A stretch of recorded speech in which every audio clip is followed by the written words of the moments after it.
अंदर अखाड़े में अनुमंडल है, जहाँ पर बात नहीं कर मैंने अंडा थाली की बात कर जी। आपको पता है जल स्वराज अभियान के तहत पिछले वर्ष अक्टूबर 2022 से हम लोगों ने जो पदयात्रा शुरू की है उसको करीब करीब अब 15 महीने होने को हो गए हैं।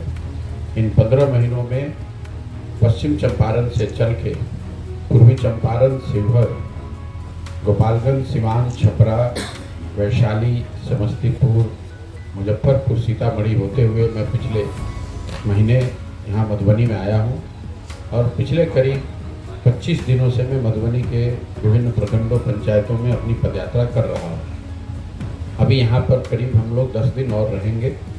29 तारीख को यहाँ से मैं दरभंगा जाऊँगा।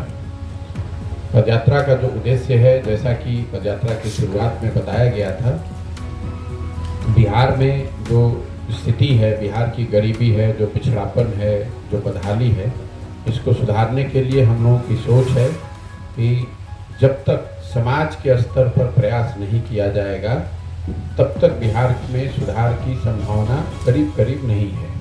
क्योंकि राजनीतिक परिवर्तन इस राज्य ने बहुत को देखे हैं। पिछले 40-50 साल में हर तरह के राजनीतिक प्रयोग कर लिए गए, अलग अलग दल और नेता सत्ता में आए, लेकिन बिहार की बदहाली, इसके पिछड़ापन पर कोई विशेष फर्क नहीं पड़ा।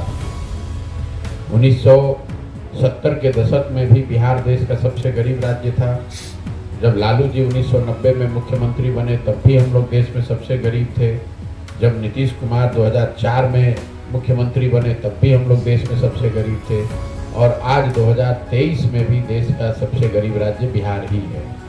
तो हम लोग की पदयात्रा की जो सोच है कि समाज, इसके पीछे जो मूल समस्या है वो ये है कि समाज में कहीं ना कहीं ये समझ खत्म हो गई है या उनकी चेतना पे धूल पड़ गया है कि जिन समस्याओं से हम और आप यहाँ पर लोग 5 वर्ष तक जूझते हैं, जिससे परेशान होते हैं, जिसकी चर्चा करते हैं, जिससे नाराज होते हैं, जब वो वोट देने जाते हैं तो उन समस्याओं को भूलकर इतर बातों पर वोट